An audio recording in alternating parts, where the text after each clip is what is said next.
Chicos, ¿en qué estación del año estamos? En otoño. ¿Y qué podemos comer en otoño? Las castañas que nos prepara la señora Castañera. ¿Y qué canta la señora Castañera mientras asa sus castañas?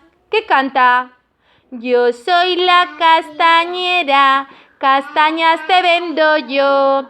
Son ricas y redonditas, todas de color marrón. Te puedo vender una, te puedo vender dos. Con ellas te regalo mi alegría y mi ilusión. Cuando llega el otoño y salimos a pasear, con las ricas castañitas tus manos calentarás.